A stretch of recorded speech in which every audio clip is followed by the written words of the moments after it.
I'm going to show you how to use your rest cuts to make the cuts for the bottom cord on your truss. So right here on this piece of plywood, I've drawn out a line. This represents the top of my shed. This is 4 feet wide. Your shed, you're making them 8 feet wide, so this is sort of a half-size model. So I know that the bottom cord to my truss needs to sit right down on the top of this shed, and it needs to be 4 feet long. So I'm gonna measure, mark 4 feet. Then, using what we just learned about how to make a rest cut, I'm going to put my square, my pivot, right where I just made that 4 foot mark. Then I'm gonna come in here, I'm gonna use my common, and I'm gonna mark my 4 as accurately as possible. Then I'm gonna spin this, connect those 2 lines. Now, it's important to note, this is a common error. If you look at this line here, it actually ends right there. If I make the mistake, we'll go over here, and we'll go right here and make a line. If I make the mistake of running up to that line, and I draw my angle, you can see it goes way past that line. I need my angle to start all the way at the bottom here. And this is gonna make sense here. So, when I line this up, my angle comes all the way down and it ends right at this point. If I do it over here and I intersect up from the edge, that's gonna goof up the length of my board. Come down to this end because I measured off of this end. I know that this is my pivot point, so I just line that right up with the edge. Again, I mark my 4. Then I connect those 2 lines, again, making sure that I am right at the end. Run that as far out as I can, spin it around.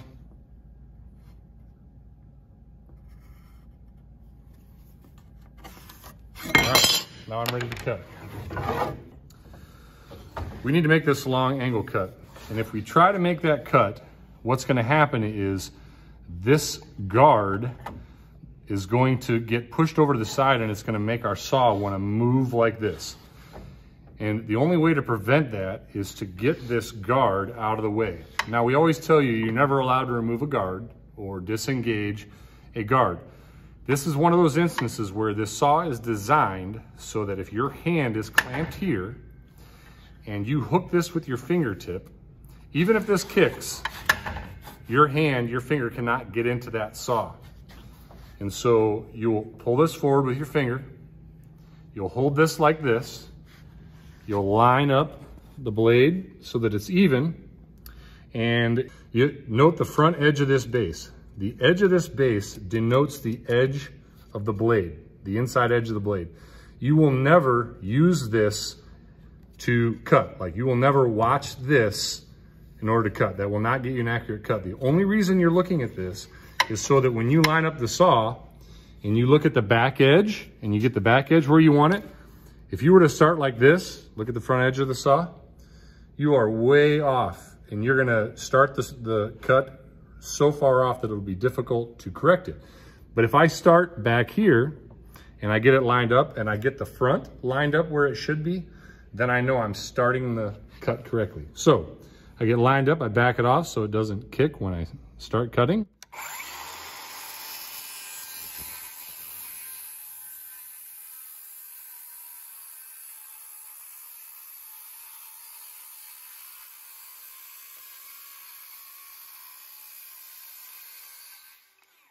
Notice that as soon as I got past the point where the guard was no longer going to be dragging, I was able to let it go and just let it ride along the top. Now I'll make the other cut and we'll show you how this thing goes together. Now we've got both of our rest cuts done. And if we look at this, we can lay it down on our mock shed and we can see that it goes to this edge and it reaches to this edge. This isn't quite flat, so it rocks a little bit. But you can see that now this serves as our bottom cord of our truss. Now we'll go on to how to make our plumb cuts and how those will apply to building a truss. Now we're gonna make our plumb cuts for the top of our truss. So again, we're gonna hook it on the top. We're gonna pivot it at our pivot point. We're gonna read the common, not the hip valley. We're gonna line it right up with the 4, so that 4 is exactly even. And it's important to note that if you look at it, it is right on the edge. If you're off by even just a little bit, that's gonna cause you problems. So I'm gonna mark that, and if I look at this, if I look at my degrees down here, I can see that it says 18.5 degrees. But the nice thing is, I can look at the back side here, and you'll notice that it tells us for a 412 pitch, my saw can be set at 18.5 degrees. So I don't even have to cut these by hand. I can just take these over to the miter saw and cut them very quickly and easily.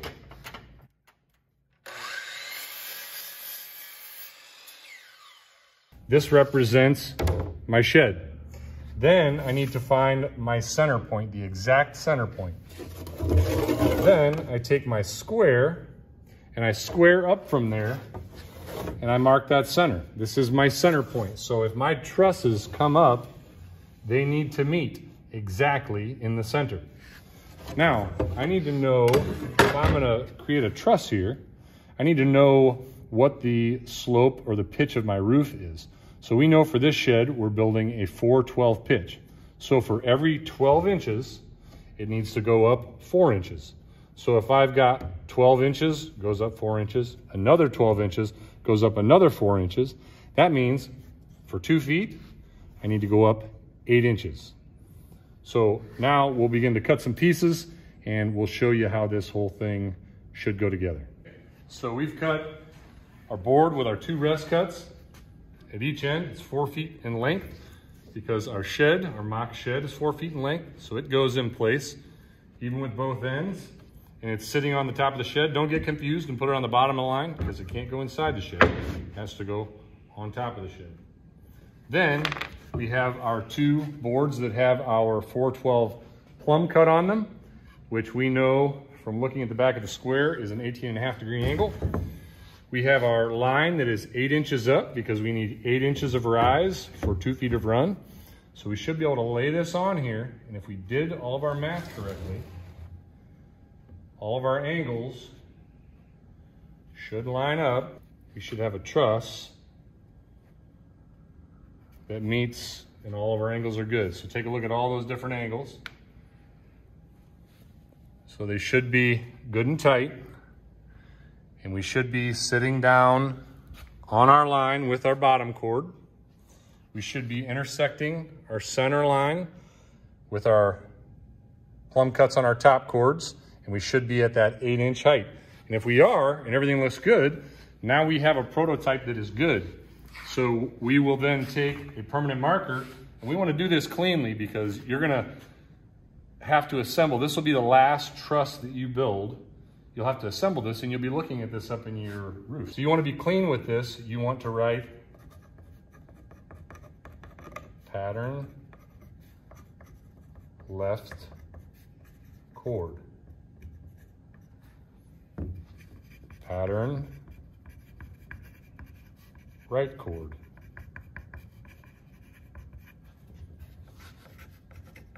Pattern, we know that's the bottom chord. So we need to cut our web piece, and these angles are going to be the same angles as our plumb cut. So all we need to do is we need to make sure that this is centered in here. And so in order to do that, we're going to find the center. The center of a 3.5-inch board would be 1 3/4 inches. These are actually a little narrower than 3.5. They're more like 3 3/8. So a little less than 1 3/4 inches. Now, if I take this over to the saw, it's already set at 18.5 degrees. If I line this up so that I am right, so that I'm right on my mark, I'm actually going to make it a little shorter than that. Then I flip to my 18.5 degrees the other way.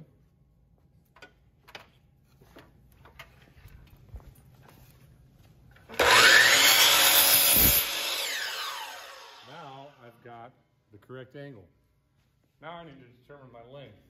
Because I know that I'm 8 inches from the top of my shed to the bottom of my top cord, I need to figure out what this measurement is. I can subtract my 3.5 inch board, but we just learned that these are actually 3 3/8. Well, this one's 3.5, so that makes it easy.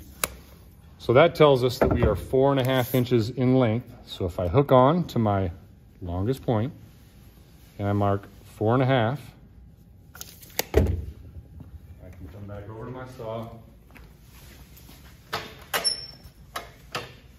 set it straight. I want to make sure this piece is out of there so it doesn't kick back at me. Now,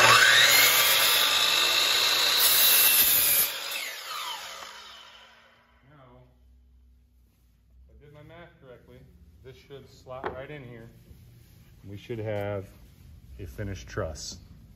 And the way that I'm going to know if I got that correctly located is I'm going to measure my 1 3/4 both ways. I'm going to make my line because I don't want to just cover that center line and hope that I got it in the right spot. Instead, I would want to measure 1 3/4, 1 3/4, connect those two lines, and then I can see if this piece is actually in the right spot because I can line it up. So I'll check to make sure I'm sitting correctly on my shed. I'll make sure my length is correct. That should put me right up at my, okay. I'm a little high. Look over here, can you see this? I'm a little high. And the first thing I checked was the bottom of this board to see if it's on the line. And what I can see is there's a little bit of a bow in this. And the amount that that board is bowed up is the amount that that's too tall. That's a good sign. That's telling me my pattern is correct, but this board is a little bit bowed. So for my pattern, I would probably want to choose a straighter board. But if I put everything together, we should have a completed truss now. And I can mark this pattern web. Now we've got all the pieces. We just need to determine the length of our overhang. In this case, we know that we are, I'm gonna make sure these are at the top. We know that we need to be 4.5 inches of overhang because we have a 6-inch overhang on the shed. So I'm gonna mark this at 4.5 inches, right here. I'm gonna mark this at 4.5 inches here.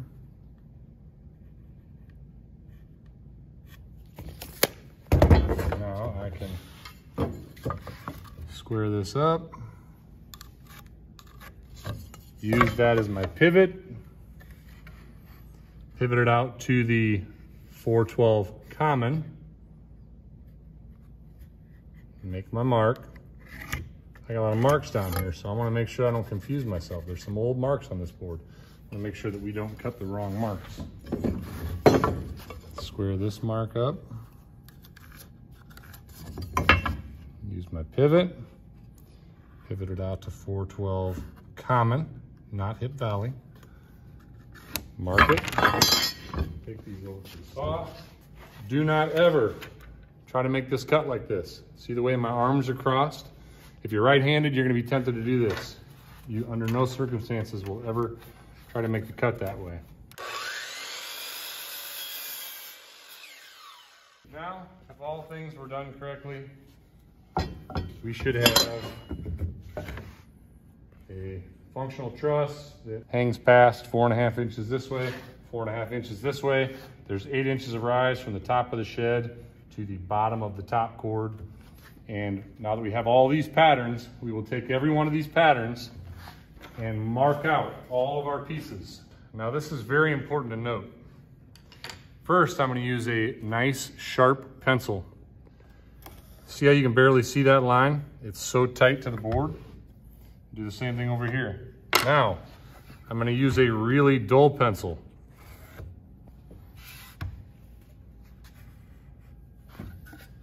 Can you guys see the difference between the length? I'm adding maybe a 1/16 of an inch there. I didn't mark it all the way because I wanted you to be able to see where it ended.